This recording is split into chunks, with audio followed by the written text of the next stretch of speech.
when are we going for series connection of cells and when are we going for parallel connection of cells? That is, what are the conditions when we have to go for series connection, and what is the condition when we have to go for parallel connection of cells. First of all, I said you, when you have a cell, that cell will have some internal resistance, and internal resistance of cell comes because of electrolyte of the cell. So, electrolyte present inside the cell gives rise to some kind of internal resistance. I am denoting it by small r, and I said that there is a terminal voltage called as V and EMF E. I made a relationship between V, E and R. I said V is equal to E minus IR when the cell is discharging, and V is equal to E plus IR when cell is charging. Then I told to you, if you have cells in series, that is, we have E1, E2, E3, E4, E5, like n cells in series, then the net EMF will be addition of each EMF, that is E1 plus E2 plus E3 plus E4, if they are connected in same order, negative, positive, negative, positive, negative, positive, negative, positive, like that. If you have some opposite connection, we will put a negative sign. For example, if you have minus plus, minus plus, minus plus, plus minus, then we will put a negative sign for that EMF. So, it will become E1 plus E2 plus E3 minus E4, right.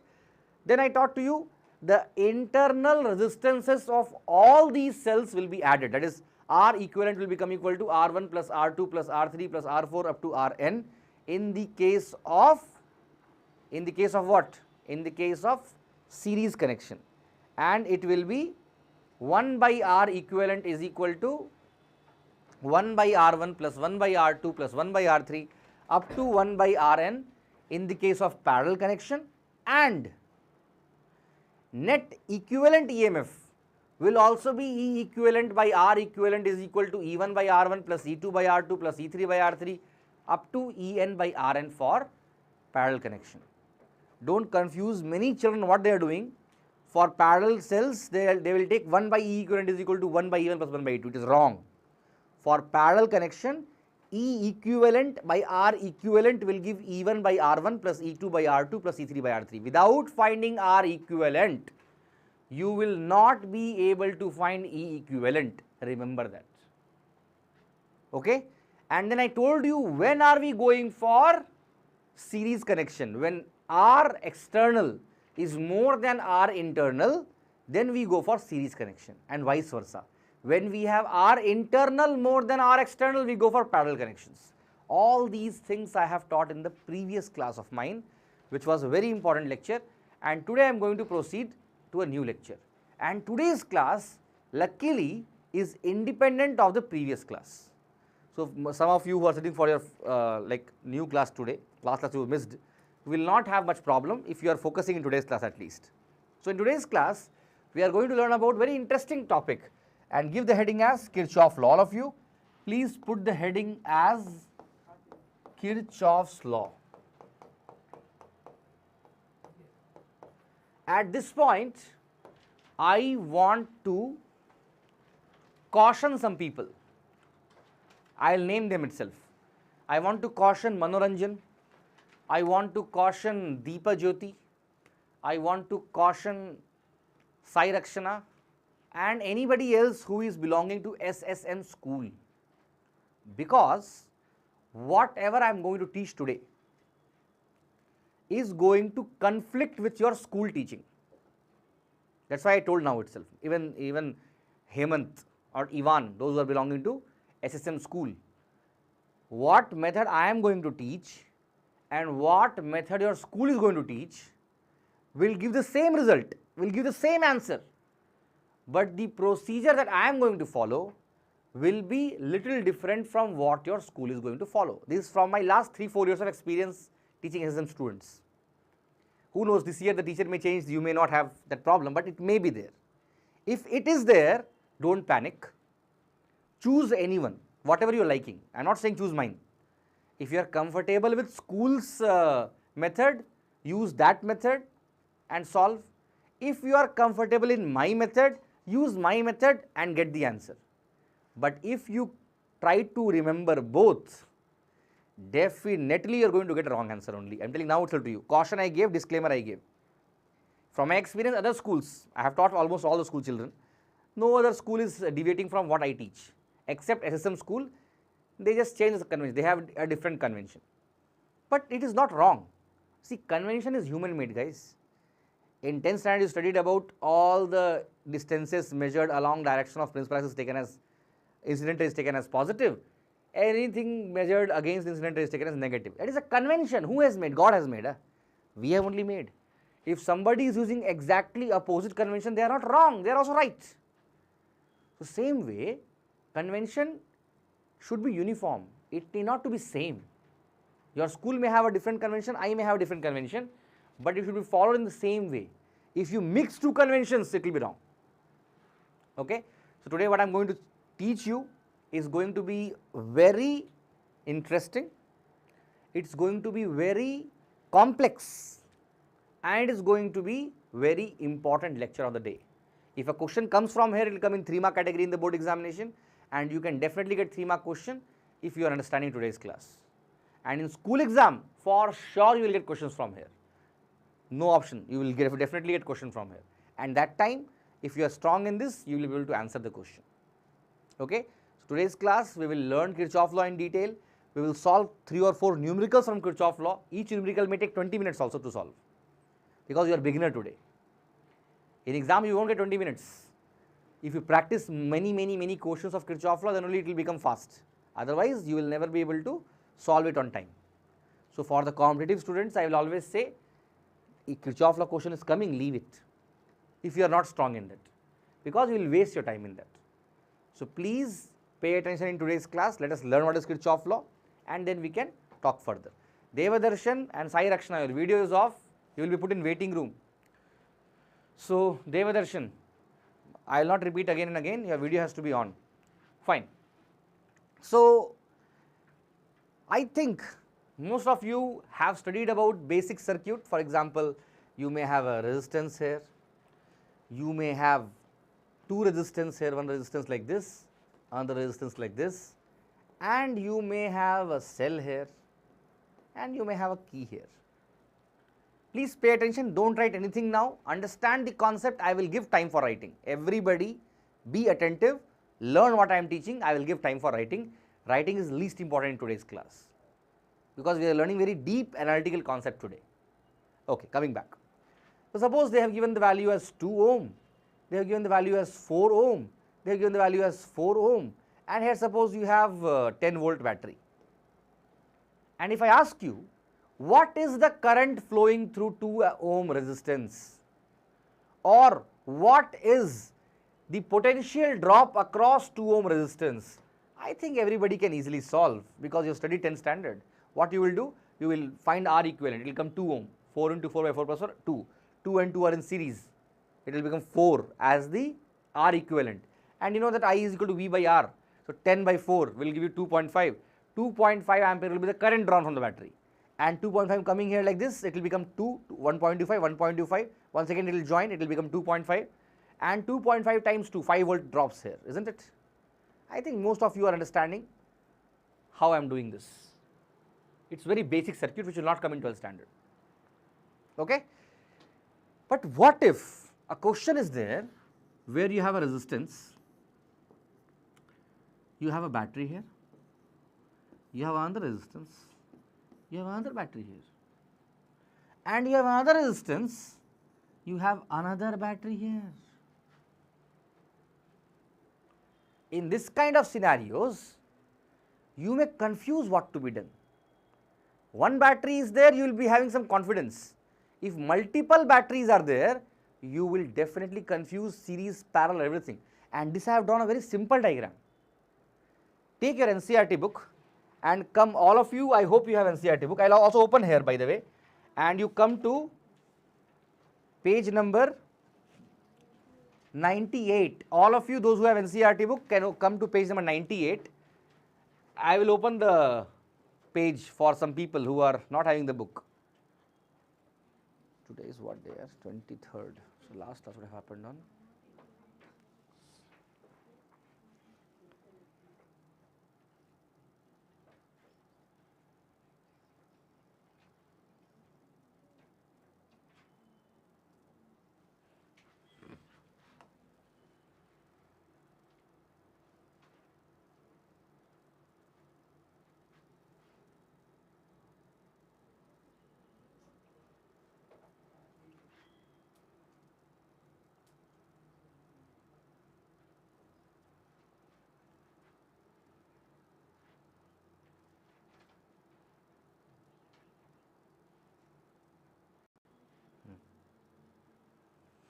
Yes.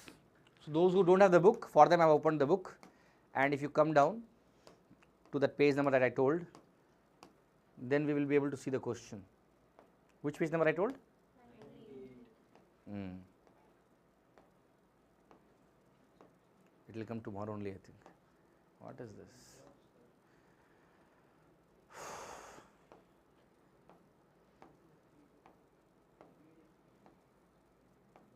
Yes, finally. See, now these things you cannot imagine without Kirchhoff law. If they are asking you, in this cube, there are 8 resistances. I think 8, yes, 12 resistances, isn't it? 1, 2, 3, 4, 5, 6, 7, 8, 9, 10, 11, 12. And what they are asking the question, you know, what is the R equivalent? And they are asking you to find current along each edge of the cube. You know one thing, this question is also very simple. Today, after the end of today's class, you will be able to solve this question within 1 minute. Very simple question, very simple question. This question you see. See. You will not be able to judge what is series, what is parallel itself. Are you getting a point? Current, where it is splitting, how it is splitting, everything can be confusing if you are not strong in this Kirchhoff law. Here we have only 2 batteries, but how the current will go, how to solve, you cannot solve until you are knowing Kirchhoff law well. So today's class, that's why becomes very important, where I am going to tell you how the Kirchhoff law is used. Okay. So let us start understanding the Kirchhoff law, and first you give the heading as, that is in Kirchhoff law we have 2 laws. First law is called as junction law. Junction law. It is also called as current law.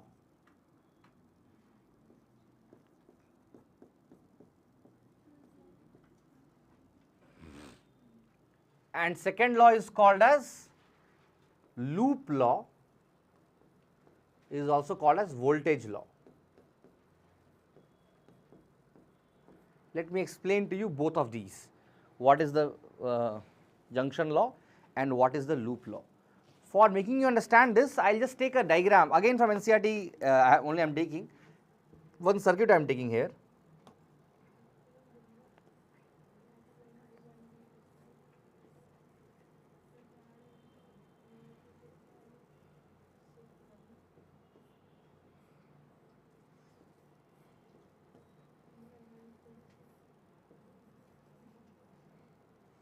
.45 volts of battery, this is 80 volts of battery, this is 1 ohm, this is 40 ohm, this is once again 1 ohm, this is 30 ohm, okay, and this is 20 ohm. Okay. Now please pay attention, we will learn law and parallelly we will try to understand this question also parallelly. Okay. So junction law, what it says? Junction law talks about, this question comes in MCQ, it talks about law of conservation of charge. Law of conservation of charge. I told in the first class of my 12th standard that charge can never be created, can never be destroyed, it can just be transferred from one body to another body. So charge actually follows the law of conservation. Okay. So as per this law, all of you please write the notes. All of you please first start writing. I am talking about the junction law. Write the statement first. At any junction,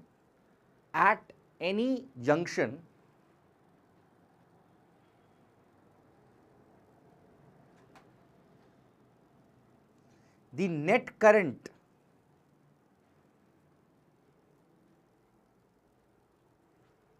in bracket you can write summation of all the currents. Net current in bracket you can write summation of all the currents.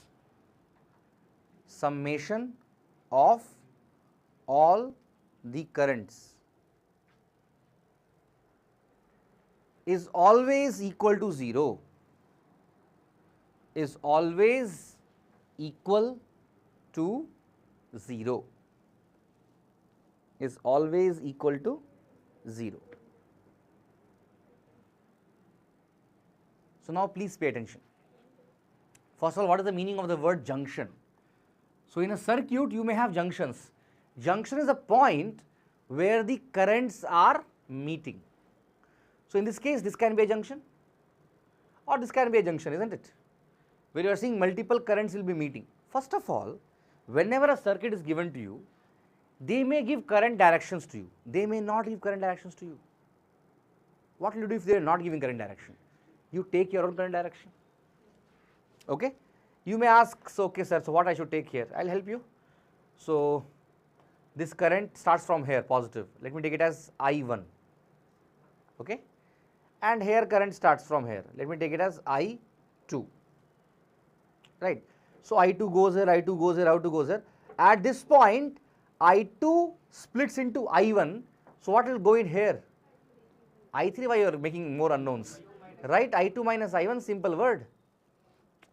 10 ampere is coming, 2 ampere going here. How much will go here? 8 ampere. How 8 came? 10 minus 2. So I2 current, I1 entered here. What will enter here? I2 minus I1. Clear? So I2 minus I1 entered here. Now see here, I2 minus I1 is coming and I1 is coming. What will enter here then? I2 minus I1 plus I1 gets cancelled, automatically I2 only entered here. Got my point? One way. Another way of taking the values. Some students will say, no sir, I am confusing in I2 minus I1. I will take I3 only. Take I1, I2 came, I1 entered here, I3 entered here. At this junction, I1 and I3 once again combined to become what? I2. You know what problem will be there? You are increasing the number of unknowns. And by now you should know that more number of unknowns, more number of equations required to solve it. So I try to keep less number of unknowns. You are trying to keep more number of unknowns. Struggle. We will solve now. We will have questions where you no option, you have to keep 3 unknowns. That is the extreme scenario. Anyhow, if there are 3 things, then what is happening at this junction, you see? I1 is coming from here, I3 is coming from here, and I2 is going from here. Or if I take this junction, I2 is coming from here, I1 is going from here, I3 is going from here. I can say that I2 is splitting into I1 plus I3, or I3 plus I1 is combined to form I2. Both ways you can say. So as per this law, the summation of all the currents. But one thing you should remember, using sign convention, it means if you take incoming direction as positive, then you must assume outgoing direction as what? Negative. Somebody says, no sir, I will take outgoing as positive. Take. Then incoming will become negative. No worries. That freedom you are having. Take any one direction positive, other direction will obviously become negative. So in this case, if I am taking incoming as positive, what is incoming? Like there are many, let this be A, let this be B, C, D, E, F. So I am talking about junction C. I am talking about junction C. What is incoming? Incoming at C, I2. I2. What is outgoing from C? So I1 and I3. So I'll write minus I1 minus I3 is equal to 0. Automatically when you solve it, you will get I1 plus I3 is equal to I2. Do you agree with me? It means sum of incoming current is always equal to sum of outgoing current. These are common sense. I am writing just to make it complete from my side. But these things are common sense, isn't it? So whatever current goes and whatever current comes at a junction will always be same. If 10 is coming, 10 only can go from there, where? Same thing I am saying in a professional way. That sum of incoming current is always equal to sum of outgoing current. So Kirchhoff's first law, junction law, can be said in 2 ways. One way I can say net sum of all the currents meeting at a junction is 0, or I can say sum of incoming current is always equal to sum of outgoing current. So, summation of I at any junction is always 0. You write this or write this, both are same. If you have understood this, copy it fast, don't take much time, please copy it fast. Junction law is done.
How it came, you are asking. Once again I will repeat.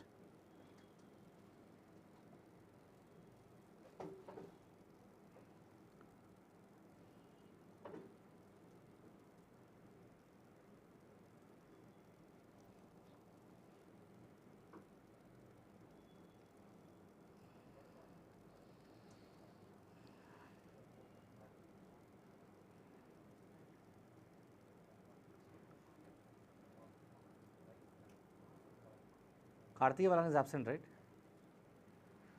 Litish is absent.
Can I proceed further? I will repeat for you, Vigneshwar.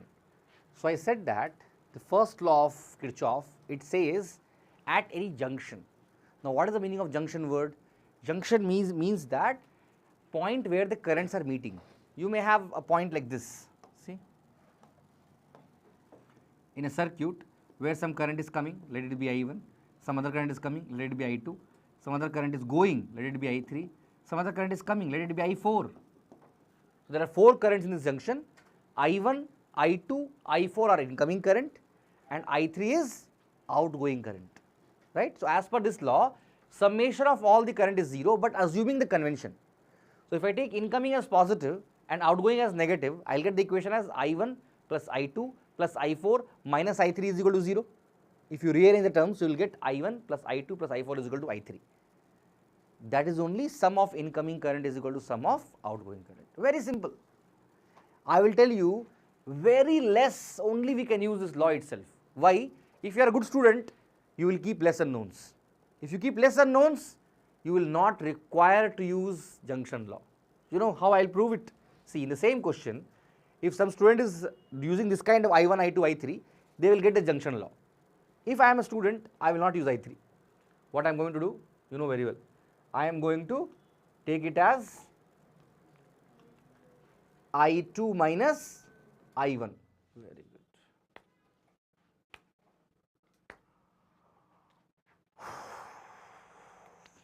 Your good day or my bad day, I don't know.